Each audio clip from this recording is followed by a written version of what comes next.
vez eu vos saúdo com a paz do Senhor Jesus. Gostaria rapidamente já de convidá-los para ler em Mateus, no capítulo 16, Mateus capítulo 16 e versículo 15. Mateus capítulo 16, versículo 15.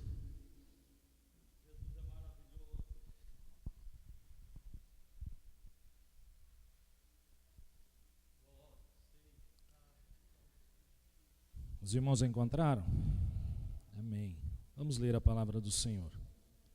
E chegando Jesus às partes de Cesareia de Filipe, interrogou os seus discípulos, dizendo: Quem dizem os homens ser o filho do homem? E eles disseram: uns João Batista, outros Elias, e outros Jeremias, ou um dos profetas. Disse-lhes ele: E vós, quem dizeis que eu sou? Vamos orar ao Senhor mais uma vez. Querido Jesus, nós te louvamos a Ti, ó Pai, porque nós estamos na Tua casa. Ó Senhor Jesus, Tu conheces a necessidade dos nossos corações. Tu sabes, meu Senhor, que nós precisamos. Pai querido, nós viemos nos alimentar, meu Senhor, da Tua palavra, e nós precisamos muito da intervenção do Teu Espírito Santo, ó Pai. Senhor querido, toca nas nossas vidas segundo a Tua boa mão, Tua graça, Tua misericórdia, Teu infinito poder, ó Deus. Rompe a barreira da incredulidade, ó Pai. Todo espírito contrário, meu Senhor, possa bater em retirada através do poder do Teu nome, Jesus querido. E nós lhe pedimos, dá-nos da Tua bênção em o nome de Jesus. Amém. Amém. Podeis assentar. Estava comentando com o pastor Sinésio semana passada que geralmente os mineiros, né, gostam de falar bastante. Eu sei que aqui não tem mineiro, mas geralmente os mineiros gostam de falar muito, não é? E algumas vezes eu fico até assim, assustado, não é, de ver. Mesmo rouco, o pastor vai indo. Falei, pastor, é para o senhor falar um pouco menos. Dá um descanso para a voz aí. Mas logo, logo o nosso pastor vai estar bom novamente da garganta. Meus amados e queridos irmãos, eu tenho alguns minutos, e nesses minutos eu gostaria de meditar com os irmãos nesta palavra. Mas antes de meditar nesta palavra, gostaria de louvar com os irmãos. Porque Ele vive, posso crer no amanhã, porque Ele vive, temor não há, mas eu bem sei, eu sei que a minha vida está nas mãos do meu Jesus, que vivo está. Aleluias! Coisa maravilhosa. As nossas vidas estão nas mãos do autor da vida, nosso Senhor e Salvador Jesus Cristo. Meus queridos irmãos, a Bíblia nos fala que Jesus, em um determinado momento, ele estava em um determinado lugar e ele faz uma pergunta para os seus discípulos, ou aquelas pessoas que eram mais próximas do convívio com o Mestre. E ele lança uma pergunta para os seus discípulos e os seus amigos próximos. Escuta, quem dizem os homens ser o Filho do Homem? Em outras palavras, ele estava dizendo: quem que os homens pensam, o que os homens pensam ao meu respeito? Quem sou eu para os homens? E aí ele começa a ouvir as respostas que vêm dos seus discípulos. E um diz: olha Jesus, eu ouvi alguém dizer que o Senhor é Jeremias. Outro levanta a mão e fala: Jesus, eu ouvi dizer que Alguém pensa que o Senhor é João Batista. O outro diz: olha, eu ouvi em determinado lugar alguém dizer que tu és um dos profetas. E depois que Jesus ouve todas aquelas respostas, aí ele vira para a multidão, vira para os seus amigos mais próximos e pergunta: e vocês? Quem que vocês pensam que eu sou? E vós, quem dizeis que eu sou? E vocês, o que vocês pensam de mim? Vocês que são os meus amigos mais próximos, que estão mais próximos de mim, quem vocês pensam que eu sou? Irmãos queridos, eu começo agora a imaginar que essa pergunta seja feita para mim e para você, depois de 2000 anos atrás que Jesus esteve aqui na terra. Essa pergunta agora repercute, traz um eco para a minha alma e para a sua alma nesta manhã, dizendo: e você, para você, quem que é Jesus? Quem que é Jesus para você? Quem que é Jesus para a amada irmã? Quem que é Jesus para os amados irmãos? Em outras palavras, quem que é Jesus para a sua vida?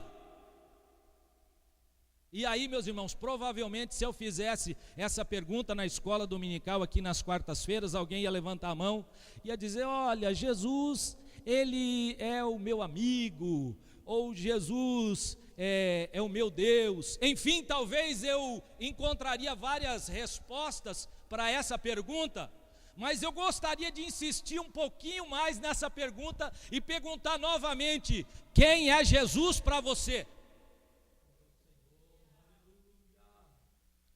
E talvez você chegue a um ponto que você fique embaraçado, coce a cabeça e não saiba direito a resposta para essa pergunta: quem que é Jesus para você?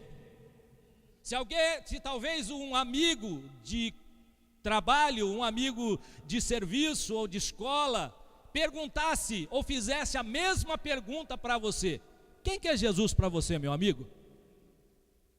Talvez aquele amigo de trabalho que você trabalha: quem que é Jesus para você? O que é que você iria responder? Agora, meus irmãos, eu gostaria de perguntar para a tua alma: quem que é Jesus para você? Olha, Jesus, eu sei quem que é Jesus. Jesus é aquele que nós vamos lá na igreja do pastor Sinésio e a gente canta, a gente dá glória a Deus para o Jesus. Mas eu gostaria de mais uma vez insistir para você mesmo, para que você desperte esse questionamento na sua alma: quem é Jesus para mim? Nós temos pelo menos cinco razões, ou 5 definições, respostas que nós precisamos ter no coração, meus irmãos, para que outra vez que seja feita essa pergunta, nós possamos, sem prontidão, com toda prontidão e sem titubear na nossa resposta, dizer essas 5 respostas. Eu gostaria de ler com os irmãos em 1 Pedro, no capítulo 1, no versículo 18 e 19. 1 Pedro, capítulo 1, versículo 18 e 19. Sabendo que não foi com coisas corruptíveis como prata ou ouro que fostes resgatados da vossa vã maneira de viver, que por tradição recebeste dos vossos pais. Vou ler novamente para os irmãos entenderem. Sabendo que não foi com coisas corruptíveis como prata ou ouro que fostes resgatados, repita comigo: resgatados, da vossa vã maneira de viver, que por tradição recebeste dos vossos pais, mas com o precioso sangue de Jesus, como de um cordeiro imaculado e incontaminado. Irmãos, primeira coisa que nós precisamos entender, que Jesus é o nosso resgatador. Resgatador é aquele que nos resgatou, pegando uma carona na palavra do irmão Miltinho, nos dizendo do estado de pecaminosidade em que o homem vivia.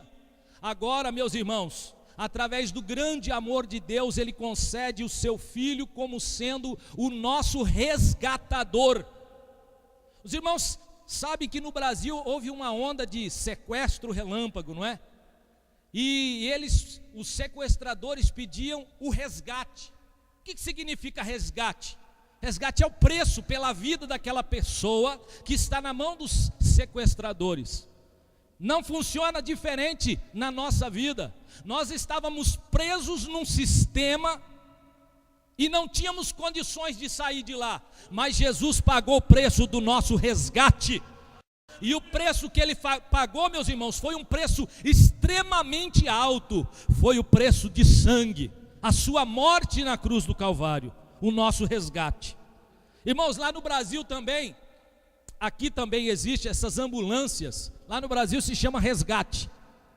Resgate, meus irmãos, é acionado quando as pessoas estão em perigo, aconteceu um acidente, chama o resgate. Chama o resgate. Irmãos, a nossa alma estava presa, precisando de um socorro. Irmãos, acionaram o 911 celestial e veio Jesus como nosso resgate para salvar-nos da perdição do pecado. Irmãos, nós precisamos entender que Jesus é o nosso resgate. Jesus é o nosso resgate. Fomos resgatados com o seu precioso sangue da nossa vã maneira de viver. O que significa resgate? Resgate é aquele que traz novamente, aquele que resgata de volta. É aquele que atende no momento de perigo. Jesus é o nosso resgatador.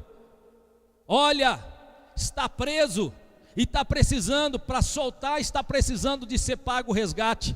A nossa vida estava presa numa situação que não podia ser solta, mas quando Jesus morreu na cruz, o seu sangue foi derramado, houve ali o pagamento do nosso resgate. A minha alma e a sua alma saiu, irmãos, da prisão que estava presa. Então, meus irmãos, resgate, Ele é o nosso resgatador. Quem dizem os homens ser o filho do homem? Você pode levantar a sua mão e dizer: olha, Ele é o meu resgatador. É aquele que me resgatou de um estado que eu não tinha condições de sair. Ele foi lá e me resgatou. A Bíblia fala que Ele nos tirou de um charco de lodo, de uma condição, meus irmãos, dificílima. Eu gostaria de abrir um parênteses aqui. Pastor Sinésio muitas vezes fala da sua condição em que ele vivia, e talvez alguma das pessoas aqui também vivia em condições semelhantes, dado ao álcool, a vida dissoluta. Mas tem muitas pessoas aqui, meus irmãos, que não nasceram numa família com situações complicadas, nasceram em famílias com situações estáveis, não era dado ao álcool, não era dado ao fumo, não era dado ao vício, mas mesmo assim estava preso na cadeia do pecado, do sistema, precisava de um resgatador, e aí Jesus levanta como sendo o resgatador. Irmãos, a segunda coisa que eu vejo também é o seguinte, que ele, vamos ler em 2 Coríntios, 2 Coríntios capítulo 5,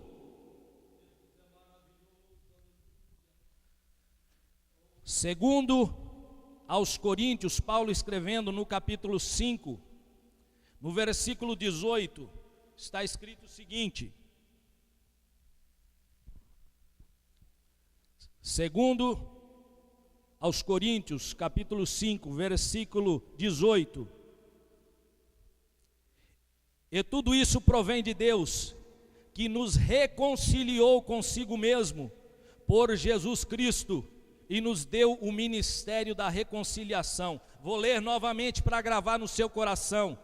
E tudo isso provém de Deus, que nos reconciliou. Repita comigo: reconciliou consigo mesmo por Jesus Cristo, e nos deu o ministério da reconciliação. Isto é, Deus estava em Cristo reconciliando consigo o mundo, não lhes imputando os seus pecados, e pôs em nós a palavra da reconciliação, de sorte que somos embaixadores da parte de Cristo, como se Deus por nós rogássemos. Rogamos-vos, pois, já da parte de Cristo, que vos reconcilieis com Deus. Irmãos, o Senhor Jesus também é o nosso reconciliador. Primeiramente, Ele faz o papel de resgatador, nos resgata de uma situação difícil e depois Ele nos reconcilia com Deus. A nossa situação era tão grave, meus irmãos, que nós não tínhamos comunicação com Deus. Foi cortado, os nossos pais pecaram e rompeu-se, meus irmãos, o nosso contato com o Criador. E esse negócio de pecado veio no nosso DNA, no nosso DNA, passou para a gente, meus irmãos. Os nossos pais pecaram lá atrás e contaminou toda a humanidade. O pecado contaminou toda a humanidade. E aí precisava primeiramente de um resgatador. Nós já encontramos o resgatador, mas aí precisava também, meus irmãos, do reconciliador. Qual é o papel do reconciliador? É aquele que ata novamente a reconciliação entre duas pessoas. Os irmãos conhecem esses terapeutas que trabalham como reconciliadores de casal. Chega os dois e fala: olha, nós estamos com um problema no casamento. E aí o reconciliador vai lá e dá um conselho para um, dá um conselho para outro. Enfim, ele reconcilia novamente aquela união que estava rompida. Irmãos, esse papel é que Jesus também assumiu na cruz do Calvário. Ele foi aquele que pela sua infinita misericórdia, nos reconciliou com Deus. Trouxe novamente você e Deus bem perto e disse: olha, agora vocês podem se comunicar novamente, porque primeiro eu já resgatei, agora eu estou fazendo o papel de reconciliador.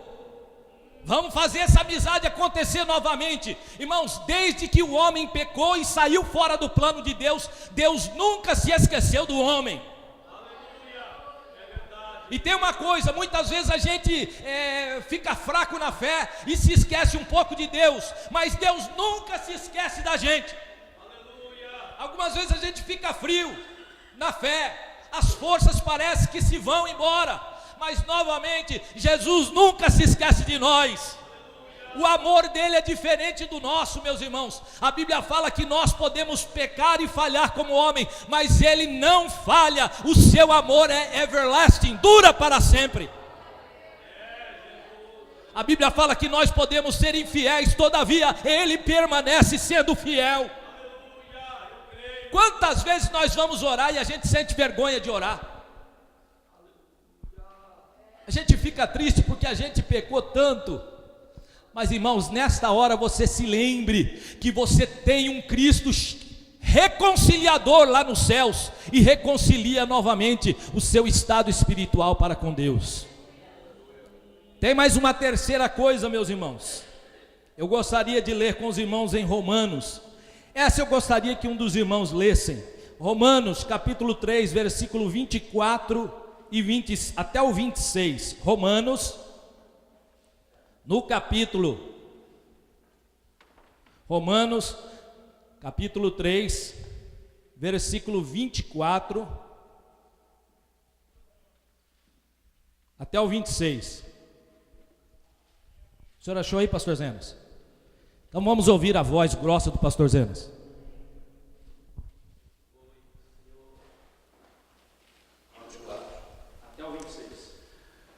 Sendo justificados gratuitamente pela sua graça, pela redenção que há em Cristo Jesus, ao qual Deus propôs para propiciação pela fé no seu sangue, para demonstrar a sua justiça pela remissão dos pecados dantes cometidos sob a paciência de Deus, para demonstração da sua justiça nesse tempo presente, para que ele seja justo e justificador daquele que tem fé em Jesus.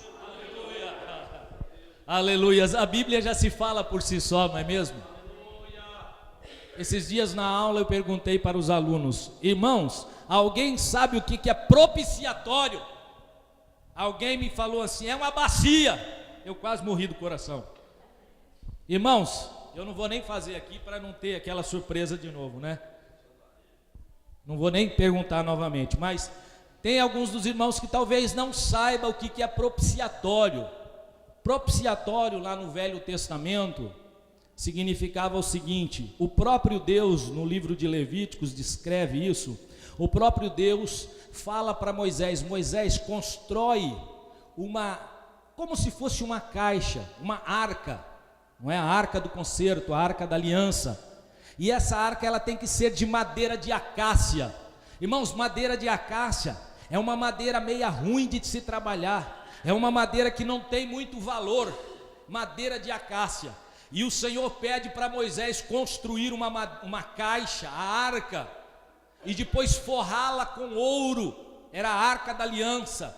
E em cima daquela caixa, meus irmãos, era feito o propiciatório, era uma lâmina fina de ouro, uma lâmina fina de ouro, e em cima daquela lâmina ficava duas estátuas de anjos, querubins, as suas asas tocavam uma na outra.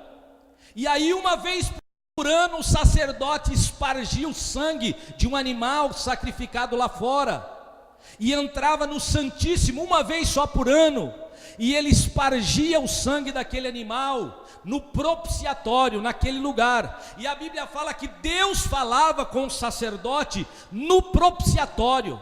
Deus se apresentava ao sumo sacerdote no propiciatório, porque ali, meus irmãos, simbolicamente, o sangue de uma vítima tinha sido derramado, e agora no propiciatório era espargido aquele sangue. Irmãos queridos, quando a gente entende simbologia, a gente entende que Jesus também, o seu sangue se derramou lá no propiciatório. Não sangue de animal, meus irmãos, não sangue de touro, não sangue de carneiro, mas o sangue de Jesus caiu no propiciatório e Deus aceitou. Aleluia! Deus aceitou o sangue de Jesus que caiu no propiciatório. Jesus é a nossa propiciação. Irmãos, a Bíblia fala através de simbologias que todo ano deveria ir lá fazer sacrifício de um animal inocente, para que pudesse cobrir o pecado do povo, uma vez por ano. E todo ano era aquele sacrifício, matava o animal, o sacerdote com muito medo entrava lá no santuário, e aí jogava aquele sangue, e Deus aceitava o sangue. Mas quando Jesus Cristo morreu na cruz do Calvário, ele entrou lá no sacerdote, como sacerdote, lá no propiciatório, espargiu o seu sangue, e aí, meus irmãos, não precisa mais sacrificar animal, porque Jesus é o nosso Cordeiro vivo, que tira o pecado do mundo. Irmão, João recebe uma revelação tão linda. João estava pregando para a multidão, batizando o povo, e de repente João olha Jesus vindo até a sua presença, e João recebe uma revelação e diz: eis aí o Cordeiro de Deus, que tira o pecado do mundo, Jesus de Nazaré, o nosso reconciliador. Se nós, meus irmãos, somente para a gente lembrar, Jesus é o nosso resgate, Jesus é o nosso reconciliador para com Deus, e Ele também é a nossa propiciação. A Bíblia nos diz que a alma que pecar, essa morrerá.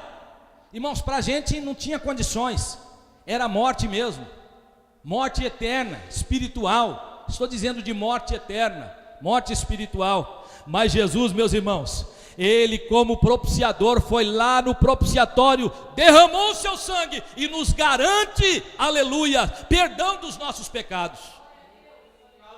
Tem mais uma quarta coisa, e eu já estou terminando. Ele também é o nosso justificador.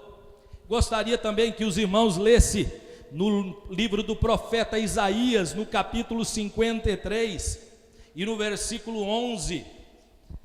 Isaías 53 e versículo 11 está escrito o seguinte: o trabalho da sua alma ele verá, e ficará satisfeito com o seu conhecimento.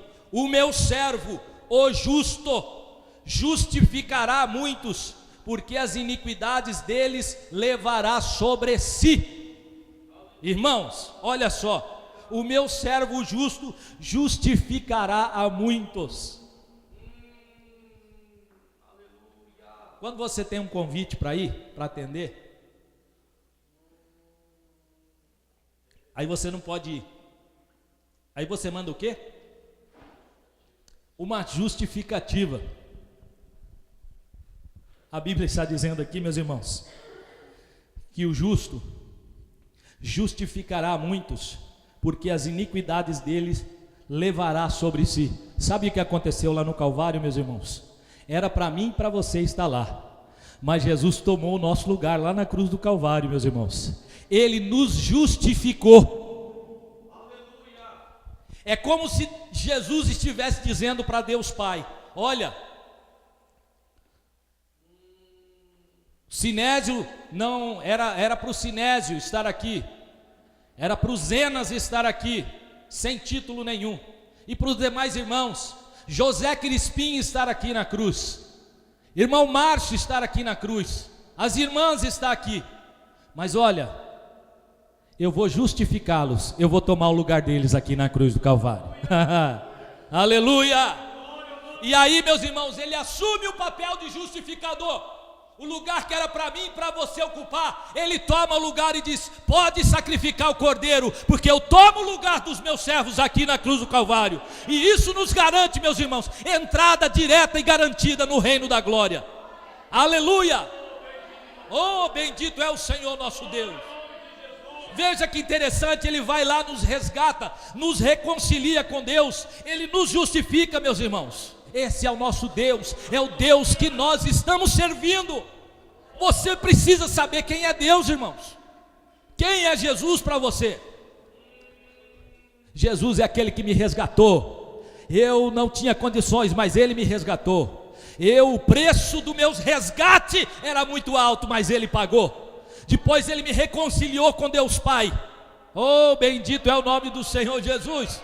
Ele também é o meu propiciatório. É aquele que me propiciou a entrada franca e gratuita da minha presença diante de Deus. Eu gosto sempre de lembrar aos irmãos que lá no Velho Testamento você não podia entrar diante da presença de Deus. Não, senhores. A santidade de Deus era muito grande. Teve uma certa feita que Deus falou: Moisés, santifica o povo que eu vou descer no meio deles. E a Bíblia fala, meus irmãos, que Moisés santificou o povo, cercou a montanha, e de repente, meus irmãos, começou a se ouvir um alto alarido de buzina, de trombeta, e começou a haver relâmpagos e raios e trovões, e o monte começou a fumegar, e começou a tremer, e o povo correu, por causa da santidade extrema de Deus. Pedro fala a respeito dessa santidade. Deus é santo e não comunga com o pecado. Não comunga. Os irmãos já procuraram misturar, as irmãs aí? Mistura vinagre e óleo para ver se dá certo. Não mistura. É assim, Deus também não mistura com o pecado. A santidade de Deus, meus irmãos, era muito grande. E é por isso que não tinha jeito para nós, viu? Mas aí Deus, pela sua imensa misericórdia, enviou o seu Filho amado para nos reconciliar de novo, aleluia, sendo o nosso justificador. Quando eu não posso ir, eu mando o outro no meu lugar. E aí Jesus assumiu esse papel, meus irmãos, como sendo nosso justificador, aquele que nos justifica. E agora, para completar, meus irmãos, quando Jesus pergunta para os seus discípulos, não é mesmo? Olha, quem dizem os filhos do homem, quem dizem os homens ser o filho do homem? Aí os irmãos já sabem a resposta. Alguém diz: não, Jeremias, outros profetas, outro Elias, outro João Batista. E aí vocês, quem dizem ser o filho do homem? Aí Pedro foi cheio do Espírito Santo de Deus. Ele se levantou. Pedro, meus irmãos, ele era afoito. Ele tomou a frente e falou assim: ó, tu és o Cristo, filho do Deus vivo. Aí, meus irmãos, Jesus ficou feliz com essa resposta e disse: olha, Pedro, bem-aventurado és tu, que não foi o sangue nem a carne que te revelou, mas o meu Pai que está no céu. E eu vou dizer uma coisa para você, eu te digo também que você é Pedro, e sobre esta pedra, Jesus de Nazaré, eu edificarei a minha igreja, e as portas do inferno não prevalecerão contra ela. Aleluia! Sabe uma outra coisa que Jesus é na nossa vida, para finalizar? Jesus é a nossa vitória. Eu acho que vocês não entenderam. Jesus é a nossa vitória. É garantia de vitória, meus irmãos. Sabe que entrar numa batalha, já com a batalha ganha, meus irmãos? Já ganhamos a batalha. Se você está pensando aí que não, está difícil, não vai dar mais, a batalha já está ganha, a vitória já é tua, a vitória é da igreja, é do povo de Deus. Aleluia. Irmãos, vamos nos encher de coragem hoje, vai. Dá uma respirada funda e fala: eu sou mais do que vitorioso através do sangue de Jesus. Olha, eu quero dizer uma coisa para a igreja: o diabo, nosso adversário, ele quer que você ande cabisbaixo, derrotado, fracassado, sem forças. Mas nesta noite ou nesta manhã, o Espírito Santo de Deus te levanta, te põe na tua posição e te fala: olha, eu já te garanti a vitória. Aleluia. Observe, meus irmãos, que não é o irmão Levi que está falando, não, é o Espírito de Deus soprando ao teu coração o renovo, te dizendo: olha, a vitória é tua, meu filho, a vitória é tua, minha filha. Aleluia, aleluia. Irmãos, que coisa mais linda, saber que Jesus é a nossa vitória, saber que Jesus peleja por nós. Aleluia, esta batalha vós não tereis que pelejar. Aleluia, somente cante, somente adora, exalta, porque a vitória já é sua. Aleluia. Em 1 Coríntios, no capítulo 15, no versículo 53, está escrito o seguinte: porque convém que isto que é corruptível se revista da incorruptibilidade, e que isto que é mortal se revista da imortalidade. E quando isso que é corruptível se revestir da incorruptibilidade, e isso que é mortal se revestir da imortalidade, então cumprir-se-á a palavra que está escrita: tragada foi a morte na vitória. Onde está, ó morte, o teu aguilhão? Onde está, ó inferno, a tua vitória? Ora, o aguilhão da morte é o pecado, e a força do pecado é a lei.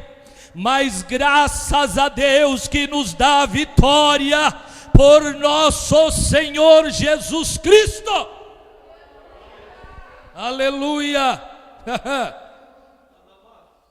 Graças a Deus que nos dá vitória por nosso Senhor e Salvador Jesus Cristo. Irmãos, não é porque você é branco, não é porque você é negro, não é porque você é brasileiro, não é porque você é mineiro, não é porque você é paulista, é por causa da graça de Deus na nossa vida. Ele nos dá vitória. Ele nos dá vitória, Ele nos dá vitória. Irmãos, Jesus nos ajuda. Jesus ajuda as mulheres a limpar a casa. Jesus ajuda os maridos a tomar conta da família. Jesus dá vitória nos negócios. Jesus abençoa. Meus irmãos, Jesus nos dá vitória. Aleluias. O papel do nosso adversário é tentar nos enfraquecer na fé, tentar nos deixar longe do Pai. Mas olha, se alguém te perguntar, e talvez pergunte mesmo, quem é Jesus para você? Aí você vai lembrar nessa palavra, nessa manhã, e você vai dizer: eu sei que Jesus é o meu resgatador, eu sei que Jesus é a minha propiciação, Jesus também é o meu justificador, e também Jesus é a minha vitória. Aleluia. Vale um amém, igreja? Amém. Aleluia, vale sim um amém. Saber, meus irmãos, que, olha, foi a graça de Deus que nos atingiu. Tem alguém aí que pagou alguma coisa? Alguém pagou? Levanta a mão, só para a gente saber.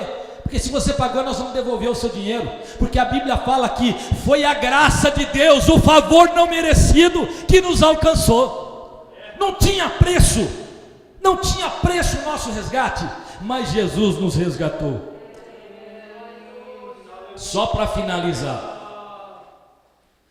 porque Ele vive, posso crer no amanhã, porque Ele vive, temor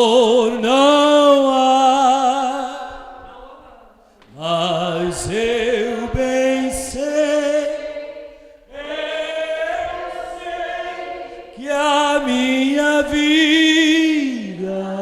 está onde? Está nas mãos do meu Jesus, que vivo está. Você é crente, não é de brincadeira não, viu? Você serve a um Deus que pagou um alto preço pela sua redenção, pelo seu resgate. E hoje nós estamos aqui para comemorar, para lembrar, aleluia, o que Ele fez por nós na cruz do Calvário. Se delicie desse momento, aproveita esse momento, louve a Deus por esse momento, engrandeça a Deus por esse momento. Tem alguém que diz assim: olha, eu não gosto de dar glória a Deus, porque se eu der glória a Deus, o irmão do lado vai escutar, e aí ele vai falar: nossa, está dando glória a Deus. Irmãos, eu vou lhe convidar o seguinte, esta manhã, faz o seguinte: esquece um pouquinho o seu irmão que está do lado, e experimenta assim, bem levezinho, lá do coração do Senhor Jesus: a minha alma te engrandece e te louva, e por isso eu quero te dar um aleluia e um glória a Deus aqui da minha alma e do meu coração. E eu tenho certeza, meus irmãos, que Deus vai receber a sua vida nesta manhã, em nome de Jesus. Quero deixar, meus irmãos, esta mensagem dizendo que Jesus é a nossa vitória.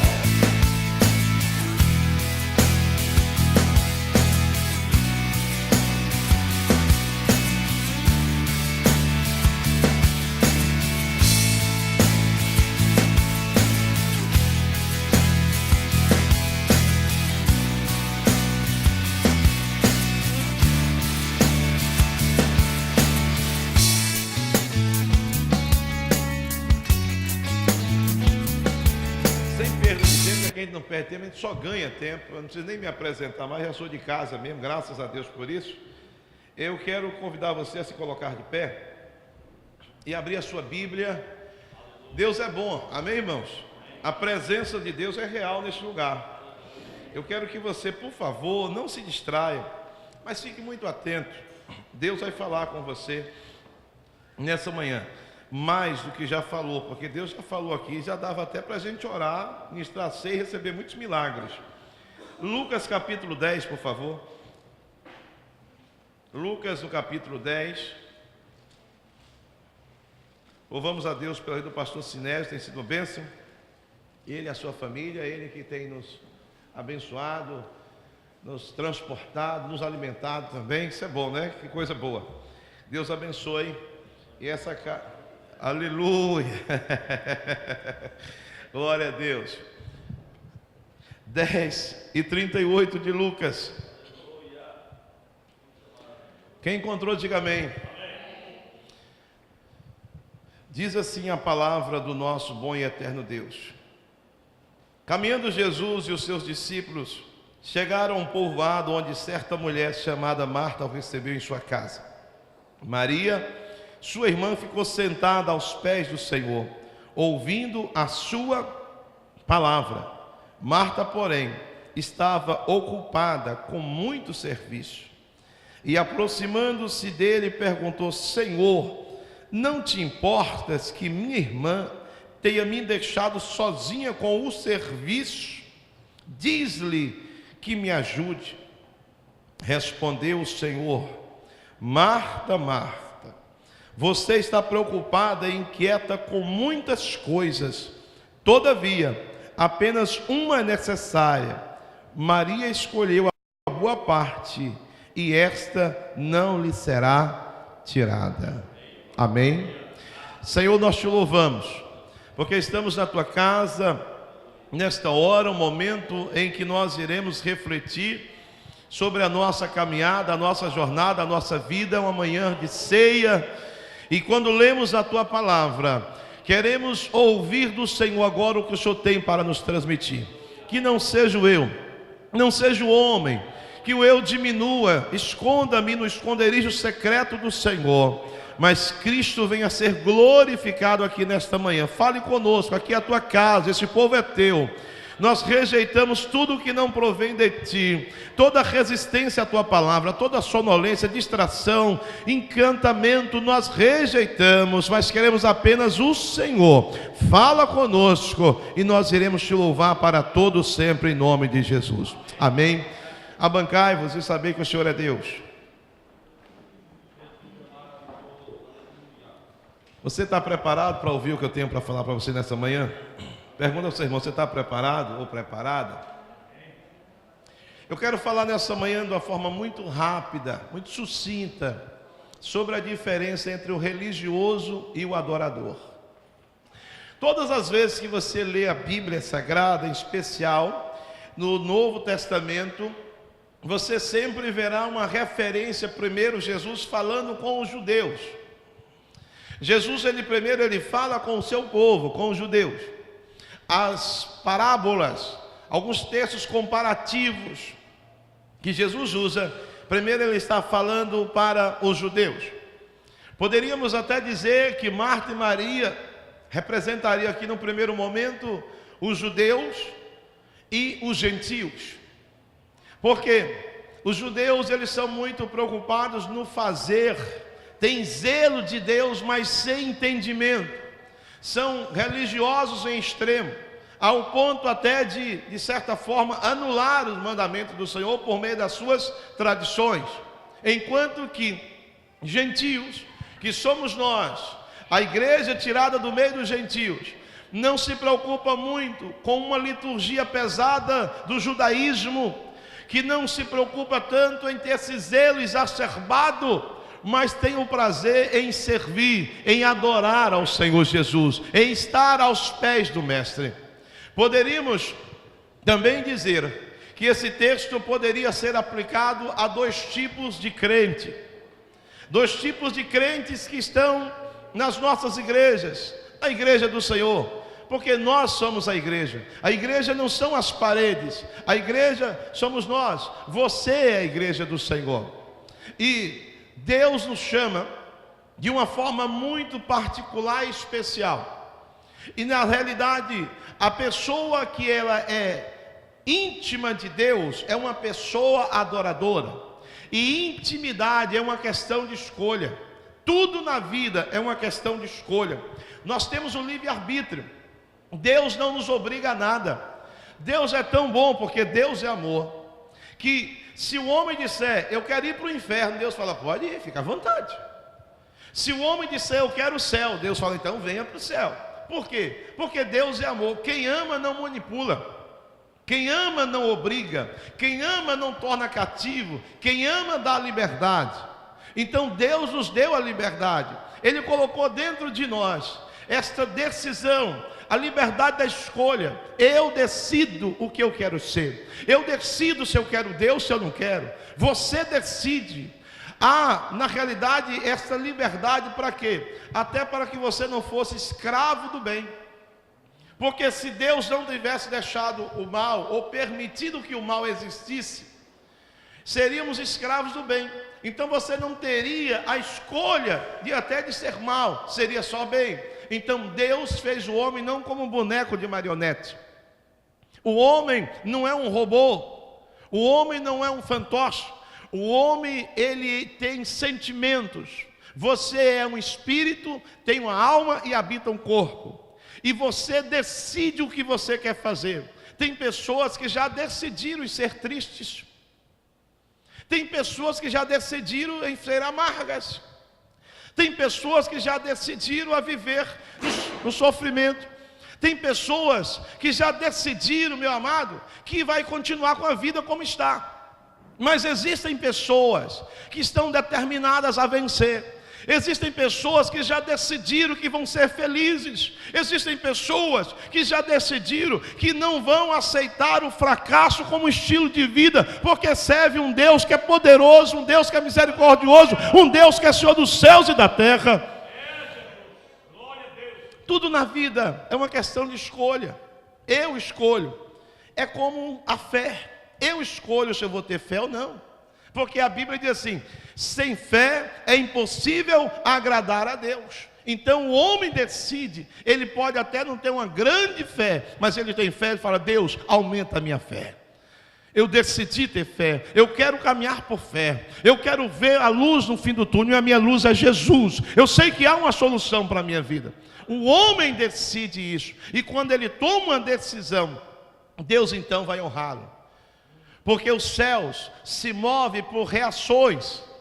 Nós temos que ter as ações. Quando você tem uma ação, quando você determina algo na sua vida, então Deus vai sancionar. A Bíblia diz, no livro de Jó, no capítulo 22, que se você se converter ao Todo-Poderoso e tirar a iniquidade da sua casa, da sua vida, do seu seio, se você tirar a iniquidade da sua família, o que é iniquidade? É o que vem do iníquo, da malignidade, aquilo que é ruim, que é perverso. De repente, eu posso até não ter, só dizer assim: pastor, mas eu não tenho anátemas dentro da minha casa, eu não tenho uma estátua, uma imagem de escultura. Porém, o nosso interior, irmãos, é a maior casa. O nosso interior é tão perigoso que Jeremias capítulo 17, verso 9 disse: quem conhecerá o coração humano, tão perverso e mau quanto é? Mas eu, o Senhor, esquadrinho os corações. Irmãos, dentro de nós, sai uma pesquisa aí que cientistas chegaram à conclusão que nós somos bilhões de bactérias, apenas isso. Nós somos bilhões de bactérias. Nós temos tantas bactérias dentro de nós que não pode nem ter aí isto assim. A história é a apendicite dele, né? Aquela apêndice deu um problema, se derramar aí dentro, acabou, vai ter uma contaminação generalizada. Temos aí tantas bactérias que não pode se misturar.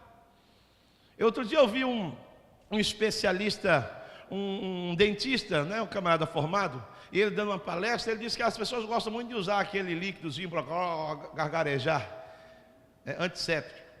E o especialista disse que não sabe, as pessoas não sabem o mal que está fazendo. Ele fala assim: nós temos muitas bactérias que andam em harmonia.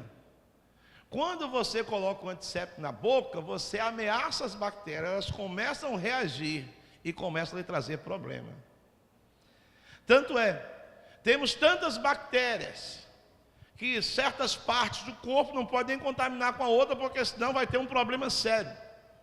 Nós, irmãos, sem Cristo não somos nada, não prestamos para nada, não valemos nada. O homem que foi chamado amigo de Deus, Abraão, falou assim para Deus no capítulo 18 de Gênesis, caminhando com o Senhor, diz assim: eu sou pó e cinza. O que é pó e cinza? A gente sopra, joga fora. Cinza sai depois que queima a madeira, queima tudo que tem, a gente pega a cinza e joga fora, que não serve para nada. E Jesus disse em João 15,5: sem mim nada podeis fazer. Então logo eu preciso de Jesus. Amém? Estão me entendendo? Digo amém. Irmãos, a decisão em ser religioso ou adorador é sua, não é de Deus. Aqui nós encontramos duas pessoas, Maria e Marta. E a gente vê que Maria, ela optou por ser aquela pessoa íntima do Senhor. Maria optou por ser aquela pessoa que tinha a qualidade da pessoa próxima, íntima, que tinha prazer de estar no íntimo do Senhor, jogada aos pés do Senhor. Jesus chega numa casa, a casa de amigos, Maria, Lázaro, todo esse pessoal, Marta, são irmãos, são amigos, amigos íntimos do Senhor Jesus. E Jesus então, de forma proposital, quer dizer para você, você está aqui nessa manhã de uma forma proposital do Senhor. O Senhor Jesus nunca perdeu uma oportunidade. Então ele entra naquela casa para dar uma lição, para ficar na Bíblia, para mostrar a diferença entre um religioso e um adorador. Eram ambos irmãos? Sim. Amigos de Jesus? Sim. Mas havia uma diferença. Quer dizer para você, quem vai fazer a diferença nesses últimos dias são os adoradores. Hoje mesmo o pastor estava preocupado assim, preocupado no bom sentido, porque hoje é o Brazilian Day, né? E aí muita gente está correndo, inclusive, só que alguns crentes, até de forma desavisada, que aqui na América eu sei que é difícil, é complicado, porque o último dia de feriado, vai ter um feriadão, um verão, vai voltar às aulas, então todo mundo aproveitando, amém, glória a Deus por isso. Mas todo mundo preparado para o Brazilian Day. Será se está todo mundo preparado também para o arrebatamento Day? Será se o dia que o Senhor Jesus voltar, vai estar todo mundo, olha, porque primeiro não vão saber a hora. E o problema é que alguns crentes avisados vão pisar lá nas avenidas que ontem as macumbeiras passaram sujando a avenida. Ontem vieram os macumbeiros do Brasil, e infelizmente temos que pedir perdão por isso. Conseguiram trazer a tal da lavagem, que eu sou baiano da Bahia, e Salvador é a capital da lavagem, é a cidade mais suja que tem. Eu sou baiano, eu posso dizer isso, ninguém vai me prender por isso. Eu sou de lá, morei em Salvador, moro hoje em Vitória da Conquista. Mas vejo o estado deplorável da capital da nossa Bahia. Por quê? Porque saem lavando aquela água de abô consagrada a ídolos, a demônios, a orixás, a caboclos. E sai jogando nas escadarias, nas ruas, atraindo maldições, atraindo violência, atraindo morte, porque eles consagram a Oxalá. Quem é Oxalá? O principado, é o homem do cemitério, que é o mesmo Omulu, o chefe das pestes, todo tipo de pestes pertence a ele. E muitas pessoas que, sem saber o que estão fazendo, até bem intencionadas, eu estou sempre dizendo que o inferno está cheio de boas intenções. Essas pessoas vão lá onde eles consagraram aos ídolos, aos demônios, e os crentes vão lá pisar, sem saber o que estão fazendo. Porque é o dia para relembrar a minha nação, o Brasil. Você precisa se lembrar, eu não estou querendo ser uma pessoa antipatriota aqui, não. Mas eu quero dizer para você que a nossa pátria está nos céus. A nossa aqui no Brasil é temporária, passageira. Você tem que estar atento com os céus. Tem que estar atento, é o dia com a volta do Senhor Jesus. É se você vai entrar nos céus. É se você vai ser verdadeiramente aprovado ou aprovada no último dia.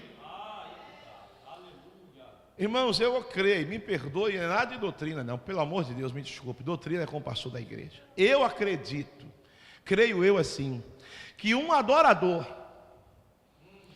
que teme a Deus, podia ser o Brazilian Day, ou sei lá, qualquer day que tivesse, mas hoje é a ceia do meu Senhor. Eu vou até aproveitar o feriado ou a festa, mas eu irei depois da ceia. Eu primeiro tenho um compromisso com o meu Deus, eu tenho um compromisso com o meu Senhor, eu tenho um compromisso com a minha igreja, eu tenho um compromisso com o meu pastor. Então eu vou primeiro buscar o Senhor, porque eu priorizo Deus, buscar em primeiro lugar o reino de Deus, a sua justiça, e todas as demais coisas serão acrescentadas. Amém ou não amém, gente? Mas o religioso, irmãos, é assim. O religioso, ele não está nem aí. O religioso, qual é a característica de uma pessoa religiosa? Ela é ativista. Ela está muito correndo para lá e para cá. Ela se preocupa tanto em fazer. Deus não está tão preocupado em você fazer.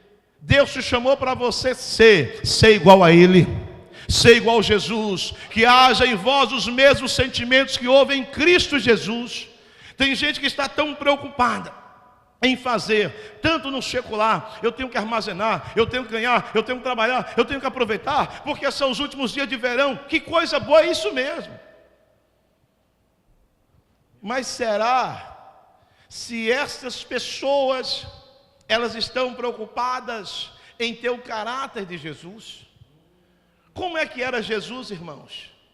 Jesus se preocupava primeiro em fazer a vontade do Pai. Ele só queria agradar o Pai. Jesus, ele abençoava quem vos maltratava. Jesus tinha sempre uma palavra de amor. Jesus tinha sempre uma palavra de perdão. Jesus tinha sempre uma palavra de pacificação. Ele era pacificador. Inclusive ele vai dizer assim: bem-aventurados pacificadores, porque eles serão chamados filhos de Deus. Uma pessoa que adora Jesus, ela tem, primeira coisa, o seu coração limpo. Porque a Bíblia diz, meu irmão, minha irmã, hoje é manhã de ceia, eu quero relembrar isso a você, que é ceia, e ceia é momento de introspecção, é um momento em que você fazer uma reflexão na sua vida. Mateus 5,8 diz assim: bem-aventurados limpos de coração, porque esses verão a Deus. Agora, aqui uma pergunta para nós mesmos: será se todos os crentes estão com os corações limpos? Porque só verão ao Senhor aqueles que tiverem os seus corações limpos. Limpos da mágoa, do ódio, do ressentimento. Limpo, o coração limpo, purificado pelo Senhor. Como é que o seu coração está nesta manhã? Como é que está o seu coração? Se Jesus viesse agora, você veria o Senhor Jesus? Se Jesus descesse agora, chamasse a igreja, arrebatasse a igreja agora, você iria para o céu? Porque Hebreus 12:14 diz assim: segui a paz com todos, não foi com alguns, com todos, e a santificação, sem a qual ninguém, não disse alguns não, ninguém verá o Senhor. Ah, pastor, mas não dá para ter paz com fulano, ele é chato demais. Ah, aquela coisa ali é uma mala, aquela pessoa me machucou tanto. Meu amado, a Bíblia diz: com todos. Com todos. O religioso fala: não, eu e Deus me entende. Deus me entende. Porque ele está tão ativado para fazer até a obra de Deus. Deus não está preocupado tanto se você fazer a obra. Deus quer que você seja uma obra dele aqui na terra. Porque o seu testemunho vai falar mais alto do que as suas palavras. A minha atitude fala mais alto do que a palavra que eu tenho para dizer para você. Eu posso ter boas palavras, palavras bonitas, mas um comportamento meu aqui, fora dos princípios, pode estragar tudo que eu pregar aqui essa manhã. Então, meu amado, a pessoa religiosa, ela é ativista, ela é ansiosa. A ansiedade, irmãos, preste atenção. A Bíblia tem 31.173 versículos, dividido em 1.189 capítulos. Mas só tem um versículo que a Bíblia diz que o diabo está ao redor do crente. É só no momento que trata da ansiedade, lançando sobre ele toda a vossa ansiedade, porque ele tem cuidado de vós. E vigiai, porque Satanás, vosso adversário, anda ao vosso redor, bramando como leão, procurando oportunidade para vos tragar. Então, quando a pessoa está ansiosa, e o religioso ele fica ansioso e querendo fazer de qualquer maneira, corre para cá e para lá. E a ansiedade dele é tamanha que a ansiedade gera incredulidade. E na incredulidade Deus não pode operar. Marta, o crente Marta, é o crente religioso, o crente ansioso, parecia inclusive que ela estava fazendo a melhor coisa. Agora imagine, irmãos, ela achava que ela estava fazendo uma coisa excelente para Jesus. Se eu me sinto, chego aqui na casa do irmão, em algum lugar, os irmãos tenham cuidado, almoçar, jantar, bem tratado, quer dar o melhor. Imagine Jesus chegando na casa de Marta. É o mestre, é o Senhor. Marta então pegou tudo que tinha, abriu ali a despensa e começou a colocar em cima da mesa, preparando um banquete para Jesus. E ela está ali correndo e cortando e limpando e tropeçando, eu creio, e corre para lá e panela cai. E ela olha para Maria, e Maria, o que é que Maria fez? Jesus chegou lá na sala, sentou, e Maria correu, sentou aos pés do mestre e ficou ali, ouvindo a palavra. O que o senhor tem? E Jesus ali está ali, destilando a palavra dele, a palavra do céu, e Maria com a boca aberta assim, só adorando, só recebendo, só tendo o prazer de ficar ali. E Marta está olhando e falando: não é possível, que desperdício de tempo, meu Deus, olha lá, Jesus. E ela ficou, chegou uma hora que ela deu uma bronca em Jesus. O religioso, irmão, se não tomar cuidado, ele dá bronca em Deus.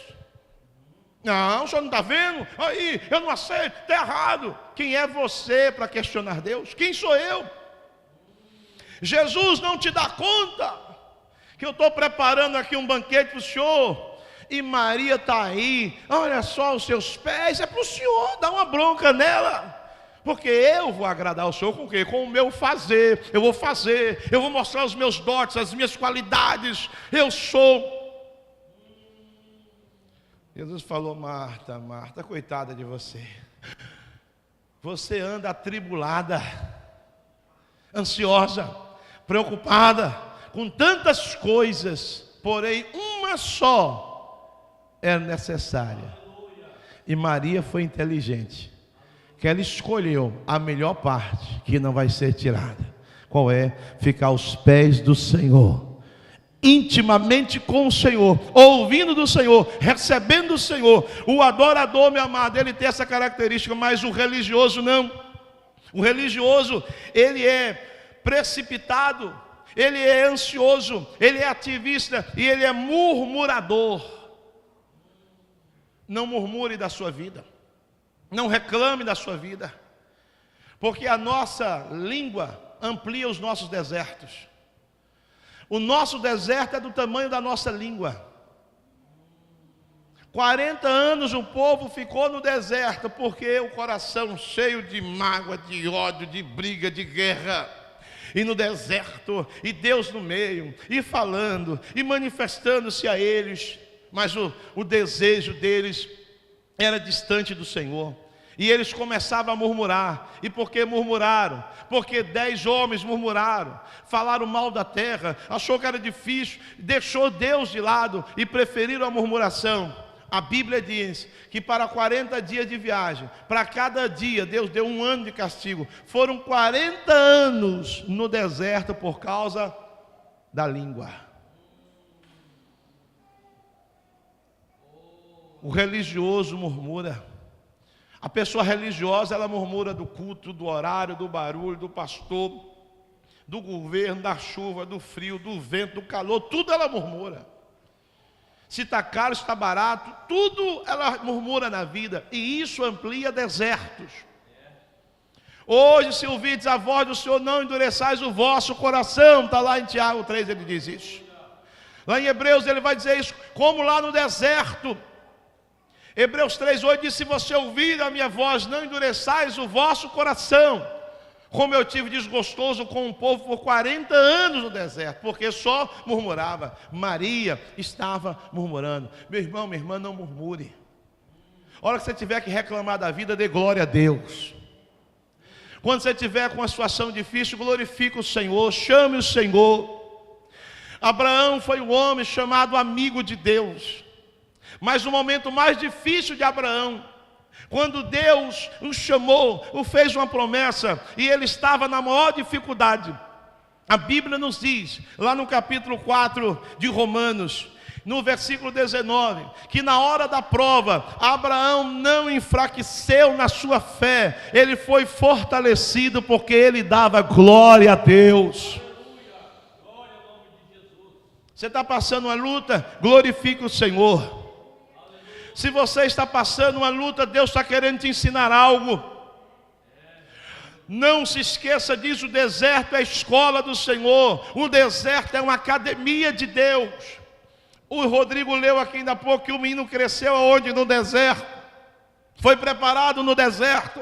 Quando Deus nos coloca em deserto, o deserto fala de lutas, deserto fala de dificuldades. É porque Deus está querendo nos ensinar algo. Deus está nos treinando para algo maior. Ou Deus quer tirar de nós o que não agrada a Ele. A academia de Deus é deserto, é prova, é luta. Mas Ele está no comando, Ele está no controle. Ele é Senhor nos céus e na terra. Nada pode acontecer sem a permissão dEle. Deus é Senhor, meu amado.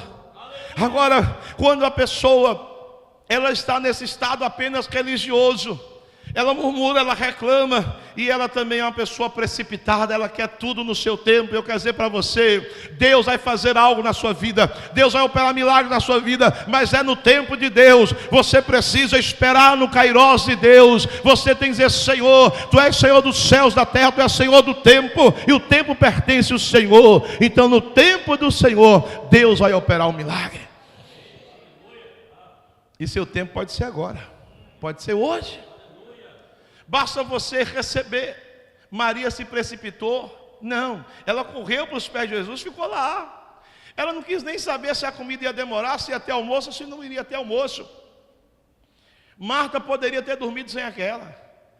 Ela tomou, foi uma bronca, precipitada, ansiosa, murmuradora, ativista. Meu irmão, não queira ser apenas crente de banco, não queira ser apenas crentes nominais, não queira ser aquela pessoa que vem apenas bater o cartão na igreja, não. Você foi chamado para algo maior, você foi chamado para glorificar o nome do Senhor. Você foi chamado para ser um servo, uma serva do Deus Altíssimo. Mas a característica, irmãos, de uma pessoa adoradora é bem diferente. Maria, primeira coisa que ela fez foi o quê? Maria, ela vê que ela tinha que ser calma, tranquila. O adorador, irmãos, ele tem uma característica da calma, da tranquilidade. Ele não fica se precipitando, porque quando o adorador ele tem essa calma, ele aprende a descansar no Senhor, porque ele sabe que o seu Deus não falha. O nosso Deus nunca falhou, jamais irá falhar. Deus, ele chega na hora certa, e ele diz, Isaías 43:13, antes que houvesse dia eu sou, e ninguém pode fazer escapar das minhas mãos, operando eu, quem impedirá? Quando Deus resolve operar, não tem inferno, não tem demônio, não tem sistema que possa impedir o agir de Deus. Esperar. Descansa no Senhor, espera no Senhor. O salmista diz no Salmo 37:4, agrada-te do Senhor, e Ele concederá o desejo do teu coração. Qual é o desejo do teu coração nessa manhã? Irmãos, nós precisamos aprender a fazer leitura espiritual. O adorador, ele faz uma leitura espiritual. Desde a abertura do culto, Deus está falando, por meio dos louvores, das oportunidades, que hoje é um dia, é um momento, Ele quer fazer, Ele está aqui, Ele quer abençoar. Então seja inteligente. Qual é o desejo do seu coração nessa manhã? Às vezes Deus abre os céus para nós, nós não entendemos, estamos assim aéreo. Irmãos, oportunidades passam, e não voltam.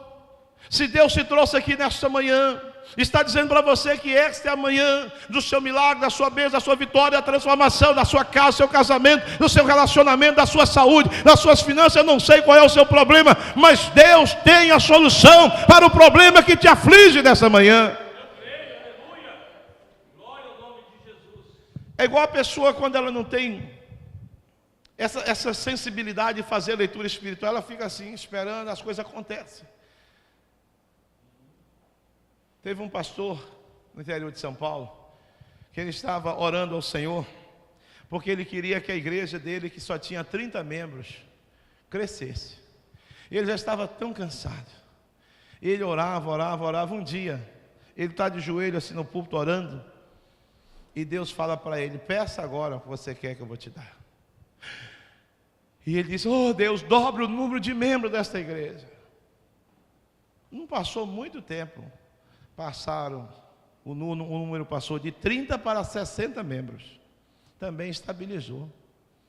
E aí ele continuou, e estava muito bom, feliz, e achou que assim iria. Passado um tempo ele perguntou para o Senhor, mas meu Deus, também chegou de 60 e estagnou, por quê?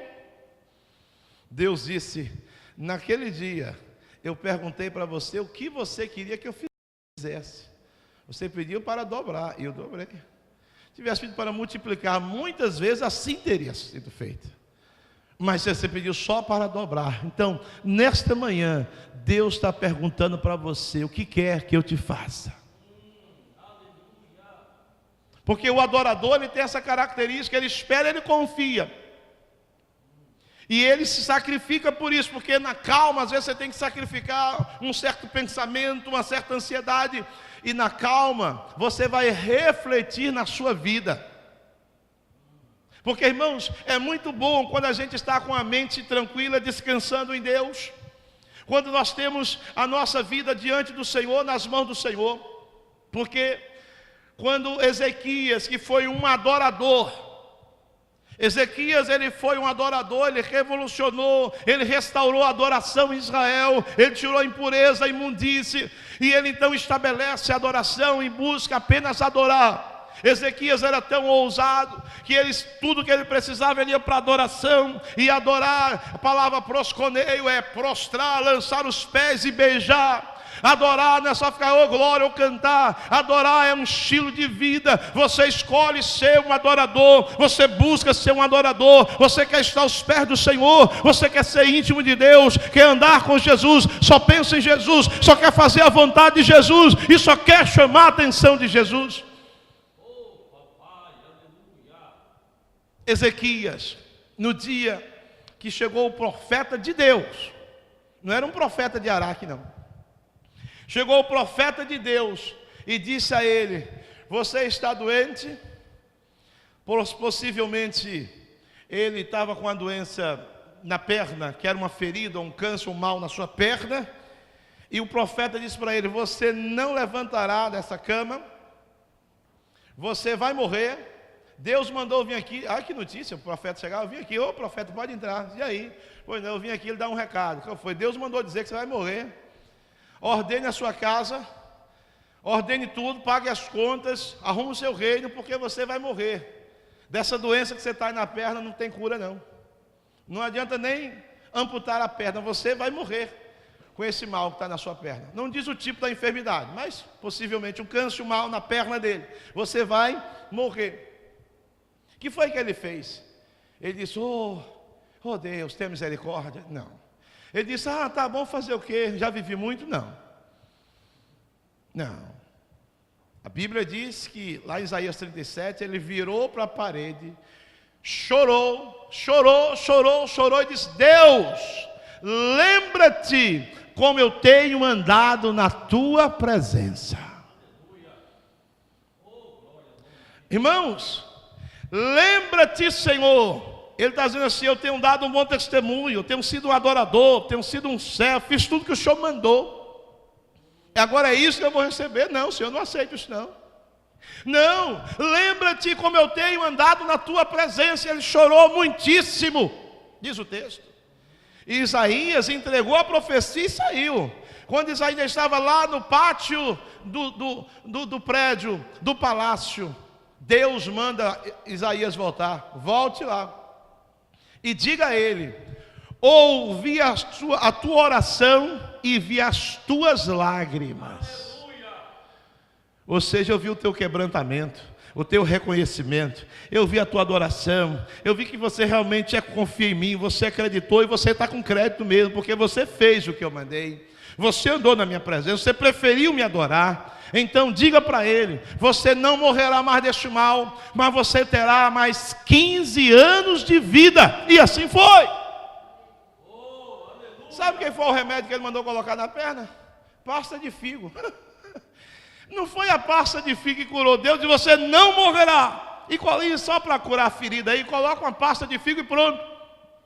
15 anos mais ele teve de vida. A morte não ceifou, a morte não levou, porque ele adorava o Senhor da vida. Jesus é o Senhor da vida. Ele venceu a morte, ele venceu o inferno. Se você o adora, tenha certeza que o mal não vai te destruir, o mal não vai te vencer, porque a última palavra na vida do crente é a palavra de Deus. A pessoa que adora o Senhor, o adorador, ele prioriza a presença de Deus. Existem muitas pessoas, como eu disse ainda há pouco, estão muito preocupadas, correndo. Mas o salmista disse: eu prefiro estar um dia na casa do Senhor a estar 1000 em outros lugares. Eu prefiro a casa do Senhor do que estar nos tabernáculos da maldade, na casa dos ímpios, onde estão o pessoal se prostituindo, fazendo coisas ruins. Eu prefiro estar na presença de Deus. O adorador, ele prioriza a presença, ele crê no Senhor, ele busca o Senhor e ele é atencioso para com Deus. Você tem dado a atenção que Deus está te falando? Você nesta manhã está dizendo assim: Deus, essa palavra é tua, não é do pastor Davi. Isso é a tua palavra. E se o Senhor está me falando isso, eu preciso ouvir esta palavra. Você está priorizando Deus na sua vida? O adorador prioriza Deus, o religioso prioriza a religião. Ele busca até meios na religião para continuar do seu jeito, mas o adorador não. O adorador, ele não tem discurso. O adorador, ele se rende. O adorador, ele se lança aos pés. O adorador só quer mesmo o mestre. E porque ele é assim, ele é atencioso para com o Senhor. Davi foi um homem que teve muitas vitórias. Mas Davi um dia estava no palácio. E ele olhou lá fora, estava a arca do Senhor, embaixo de uma lona. E ele disse: quem sou eu para morar em uma casa feita, um palácio desse, e a arca de Deus está lá fora? Não, eu vou fazer um palácio para Deus. O profeta Natã até disse: faça o que está no teu coração, porque Deus é contigo. Mas Deus disse: Natã, volte lá e diga a Davi. A intenção dele foi boa, mas ele não vai fazer um templo para mim, eu não o pedi. Ele vai fazer a planta, porque Deus viu no coração dele o desejo e a atenção que ele tinha para com Deus. Irmãos, quando um adorador, ele decide verdadeiramente estar nos pés do Senhor, a se lançar, a buscar a intimidade de Deus, Deus defende ele até de acusações. Quando você tem uma intimidade com Deus, não é religioso, mas é um adorador. O adorador, ele se nega a si mesmo, ele abre mão dos seus achismos, ele sofre a perda para glorificar o nome do Senhor. Ele está disposto a amar, a suportar, a perdoar, a fechar a boca para não causar um escândalo. Tomou o dinheiro dele, não pagou, ele vai lá e perdoa quem tomou o seu dinheiro. Até porque Jesus falou: quando você for emprestar o dinheiro, empreste sem esperar receber. E aí ninguém quer emprestar. Tem até vou cobrar uns 5% aí de juros. Mas ele diz: você deve emprestar sem esperar receber, porque ele está dizendo: a sua recompensa vem de Deus. Tem gente que fala: eu fiz tanto pela obra, eu fiz tanto pelas pessoas, e eu fui machucado, eu fui traído, eu fui isso. Você não fez para o homem, você fez para Deus. Tudo que você fez para o Senhor, mesmo que você fez para alguém que te tratou mal, a pessoa que você sustentou desde criança, da infância, sustentou, lhe fez o mal, e você tem a visão que foi para Deus, você perdoa a pessoa, glorifica a Deus, e a recompensa vem do Senhor. Porque, queridos, o mundo ele é movido por semeaduras. O que você está vivendo hoje é a consequência da semeadura de ontem. Porque a semeadura ela é opcional, mas a colheita é obrigatória. Quando você semeia, você escraviza o futuro. Se você fizer o bem hoje, é uma semente do bem. Amanhã se prepare, porque você vai colher o bem. Mas se você semeou ontem algo ruim, então se prepare, porque o futuro vai ser o presente agora. Ele vai ter que dar a colheita. Então diga: Deus, me perdoe, errei, falhei, pequei. Porque o adorador faz isso. E Deus sai em defesa dele. No capítulo 12 do livro de Números, Miriam e Arão representam religiosos, irmãos religiosos. Ela se levanta e diz para Moisés: quem é você? Acha que Deus só fala com você? Eu também sou profetisa. E Arão também disse: eu também sou boca de Deus, eu que falo. E você, Moisés? Você casou com uma mulher que não era judia, não era israelita, agora está dando uma de bom, quer botar banca para cima da gente? Deus só fala com você? Irmãos, preste atenção nisso aqui. Quando uma pessoa é adoradora, íntima de Deus, ela não precisa nem abrir a boca, que Deus se manifesta. O texto diz, capítulo 12 de Números, que na mesma hora, a nuvem da glória de Deus desceu e falou: que conversa é essa aí, Miriam, que você está falando aí agora? O que é isso, Arão? E Deus disse assim: saiam os três e vão para a tenda do encontro, que eu vou ter uma conversa com vocês agora. Porque Moisés era o adorador. Porque o adorador atrai a presença de Deus, ele chama a presença de Deus. O que chama a presença, o que atrai a presença não é o religioso, é o adorador. Porque Deus disse para Israel algumas vezes: eu estou com nojo das festas de vocês, porque são festas religiosas. Deus não disse que vai levantar o tabernáculo caído de Moisés, ou o tabernáculo caído de Salomão. Ele disse: eu vou levantar, reerguer o tabernáculo caído de Davi, que era uma tendazinha simples, mas Davi era o adorador, e atraía adoradores à presença de Deus. O adorador é íntimo, e ele, quando vê o prejuízo, ele se cala. Ele poderia dizer para Miriam: me respeite, minha irmã, me respeite, meu irmão, eu sou o homem que falo com Deus cara a cara. Ele não fez isso. O texto diz que ele era o homem mais manso da terra. E quando ele se calou, Deus desceu e falou para Miriam: quem é você para falar dele? Quem é você, Arão, para falar com seu irmão dessa forma? Se eu falei com vocês e outros profetas, eu falei com vocês por meio de visões ou sonhos, mas com ele não. Com Moisés eu falo cara a cara, tete a tete, porque ele é fiel em toda a minha casa, ele faz tudo o que eu mando, ele é um adorador, em outras palavras. Pois vocês dois, religiosos, vão pagar. Miriam, você foi a que se levantou contra ele, você vai ficar leprosa agora. A lepra saiu na sua cara. 7 dias fica reclusa lá fora, para aprender não tocar no ungido do Senhor. Oh, meu amado, quem é adorador é protegido por Deus. Ninguém o toca, e se tocar vai estar tocando na menina dos olhos do Senhor. Aleluia. Oh, glória ao nome de Jesus. Quando nós somos adoradores, irmãos, nós abrimos os céus. Quando a pessoa é adoradora, ela faz sacrifício, ela quebra protocolos, ela não se prende a uma religião, a um sistema, ela busca a presença. Estou caminhando para o final. Capítulo 8, no livro de Mateus, diz que Jesus estava cercado pelas multidões. E de repente desce ao encontro dele, ele descendo daquele monte, as multidões seguiam Jesus. Aparece quem? Um leproso. Que era um leproso, irmãos? Situação deplorável, fedido, podre, que ficava nos leprosários, ficava nas cavernas, que ficava distante. Um leproso não poderia sair às ruas, não poderia aparecer na comunidade, senão ele era apedrejado até a morte. Um leproso, quando ele aparecia, se alguém viesse no caminho dele, ele tocava um sino, botava a mão na boca e gritava: leproso, leproso, vocês se afastem.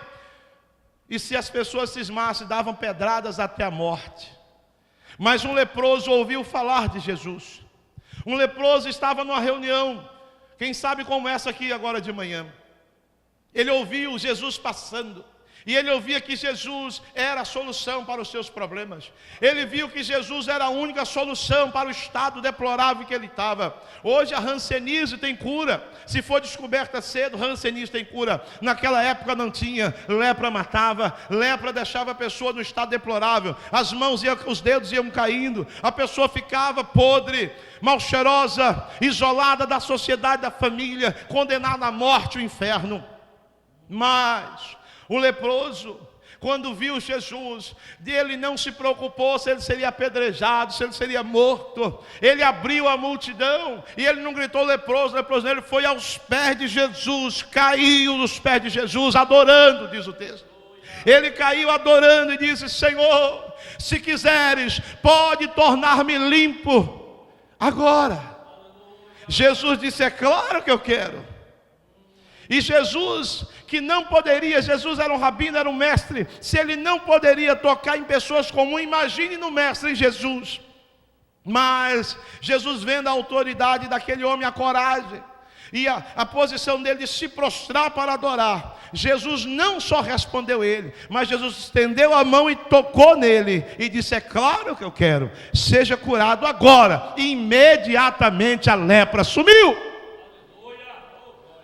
Porque ele era um adorador. O adorador abre os céus. O adorador, ele recebe a visita do Senhor. Deus pode lhe visitar nesta manhã de forma tremenda. Adão, ele ficava no Éden, e o Senhor o visitava todos os dias e conversava com ele. Quando a pessoa é adoradora, Deus toma ela para si. Enoque foi um adorador, e Deus foi esse camarada, adora demais, e pegou para si. Coisa boa você andar com Deus. Quando você está na presença e é um adorador, não é um religioso apenas, você anda com Deus. A Bíblia diz que Noé andou com Deus. Quando você é uma pessoa que adora, você é convidado a andar sempre com o Senhor. Abraão era adorador, e Deus diz: ande na minha presença e ser perfeito.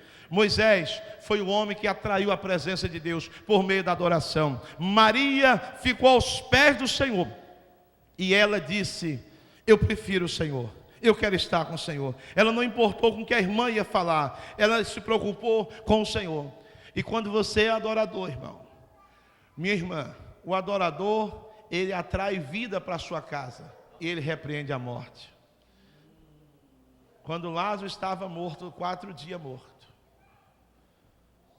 foi Marta que saiu na frente correndo e dizendo: Senhor, se tu estivesse aqui, o meu irmão não teria morrido. Jesus disse para Marta: teu irmão há de ressuscitar. Eu sei, Senhor, que vai ressuscitar no último dia. Não. Novamente ela corre, diz: Senhor. E quando Jesus chega no local do sepulcro, onde estava ali a sepultura fechada, Jesus fala: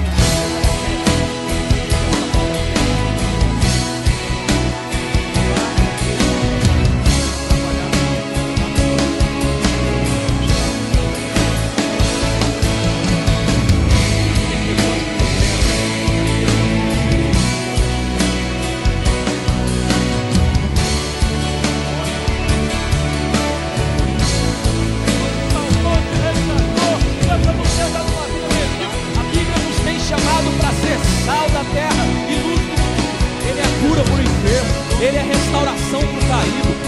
É por causa que ele levou a cruz. É porque ele não parou no meio do caminho.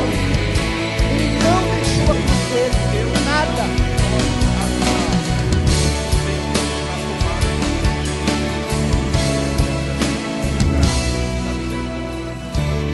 Deus é o oposto a tudo aquilo que eu preciso ter ressurreição na minha vida. Mas eu preciso dizer para Deus: Senhor, estou aqui, faça. Quando uma pessoa é adoradora, ela não permite pedras no seu caminho. Marta, precipitada, religiosa, quando Jesus falou: tirai a pedra, Marta. Ah, Senhor, mas já são 4 dias, já cheira mal. Eu não te disse, se você crês, verás a glória de Deus. Novamente ela tomou uma bronca de Jesus. Maria ficou chorando em casa. Pode prestar atenção no texto de João 11. Ele não mandou chamar Maria, mas Marta viu que a sua precipitação, que a sua murmuração não ia resolver, não ia trazer o seu irmão de volta, ia complicar. Ela mesma mandou dizer: diga a Maria que o mestre está chamando. Mas em nenhum momento a Bíblia diz que Jesus mandou chamá-la. Ela disse: diga a Maria que o mestre está chamando. Maria então veio com calma, com reverência, com respeito. Até então Jesus está quieto, olhando. Mas quando Maria, que era adoradora, chegou em cena, o verso 35 diz que Jesus chorou. Porque o adorador toca o coração do Pai. O adorador toca o coração de Jesus. Quando ele olhou para Maria, Maria correu aos seus pés novamente: Senhor. Ele disse: calma, Maria.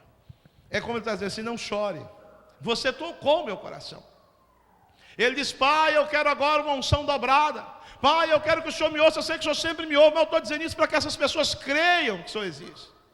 E quando a adoradora chegou e foi aos pés de Jesus, e caiu aos pés de Jesus, ele disse: tirai a pedra, tiraram a pedra. E Jesus se emocionou tanto que ele deu um grito: Lázaro, sai para fora. E a Bíblia diz que o morto de 4 dias ressuscitou e saiu e se prostrou ali dos pés de Jesus. Nessa manhã você pode tocar o coração de Jesus. Você pode ser um adorador. Pedi o menino do violão para nos ajudar aqui. Eu quero orar com você nessa manhã. Eu sei que tem uma música que vocês, é do hino, da harpa, em fervente oração, você conhece muito bem, não é? Você canta, vamos cantar em fervente oração. Meu amado, eu quero orar pela igreja para você participar da ceia. Eu não sei qual é o problema que você está atravessando nesta manhã. Eu não sei como é que está a sua vida em casa, com a sua família, a sua saúde. Eu não sei como é que estão os seus relacionamentos, talvez até no Brasil, aqui. O que eu quero dizer para você, que se você se comportar nesta manhã como um adorador, uma adoradora, Deus vai mudar a sua história. Eu quero dizer para você que nesta manhã o Senhor pode tocar a sua vida. O Senhor pode tocar a sua alma, pode tocar o seu corpo e mudar a sua história. Não seja um religioso, seja um adorador. E quem é adorador vem para o altar do Senhor. Quando ele se coloca no altar do Senhor, quando ele deixa Deus mudar o seu coração, aí então Deus começa a operar um milagre na vida dele. Eu quero que nessa manhã, enquanto cantarmos em fervente oração, você, por favor, esteja fazendo uma introspecção. E se você nesta manhã sentiu, não faça como um religioso, mas se você sentiu que Deus falou o seu coração, se você sentiu que nesta manhã Deus te chamou para algo maior, e você crê que Deus pode mudar a sua história, na proporção que estivermos cantando, você vem e se prostra aqui no altar do Senhor. Você vem e se ajoelha aqui diante do altar que nós vamos orar. E Deus vai abençoar você nesta manhã, no nome do Senhor Jesus. Vamos ficar todos de pé, por favor. Aleluia. Glória a Deus.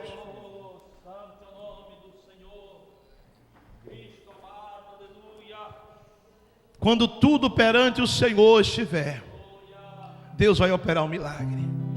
Você pode colocar diante de Deus essa manhã. Você pode colocar diante do Senhor. Vem o teu coração na presença de Deus derramar. Faça isso nessa manhã. Mas só podes fruir o que estás a pedir quando tudo deixares no altar, quando tudo perante o Senhor estiver, e todo o teu ser, e todo o teu ser Ele controlar. Só então há de ver que o Senhor tem poder quando tudo deixares no altar. A última estrofe, em nome de Jesus. Aleluia. Se orares por noite, Aleluia. sem o teu coração, Aleluia. ter a paz que o Senhor pode dar. Aleluia. Foi por Deus não sentir que tua alma se abriu. Aleluia. Tudo deixando no altar. Quando tudo perante o Senhor estiver, quando tudo perante o Senhor estiver, e todo o teu ser Ele controlar,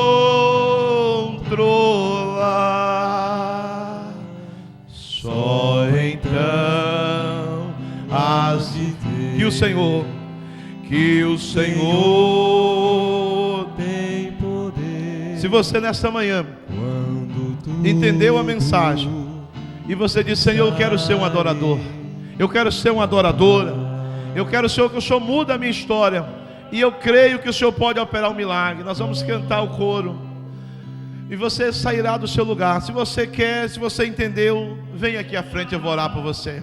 Em nome de Jesus. Se você dizer, eu quero ser mesmo um adorador, eu quero estar aos pés do Senhor, eu quero buscar o Senhor, eu quero que o Senhor verdadeiramente enche o meu coração, tire do meu coração tudo que não agrada a Ele, e eu preciso da bênção, do milagre, do bem do Senhor. Vem aqui à frente que eu vou orar por você. Em nome de Jesus. Oh, aleluia. Coloque diante do Senhor, coloque no altar do Senhor. Todo meu ser Ele controla. Só então has de ver que o Senhor tem poder.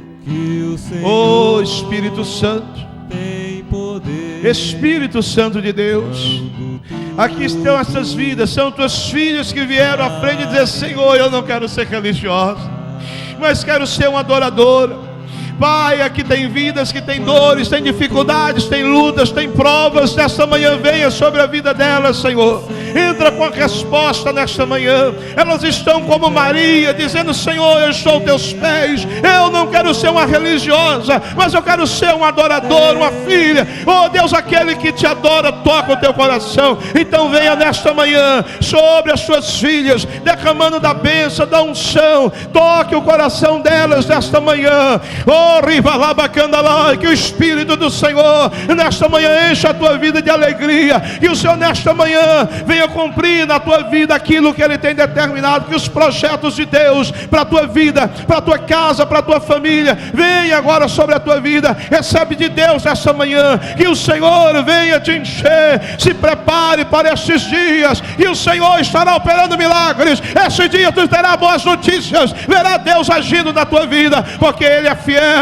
Você nesta manhã arrancou a pedra, tirou a pedra, e o Espírito vem, oh, ribalaba candalá, chumianda candalá, sopra sobre elas essa manhã, Senhor, e abençoa, encha da tua presença, encha da tua graça, do teu poder, no nome de Jesus.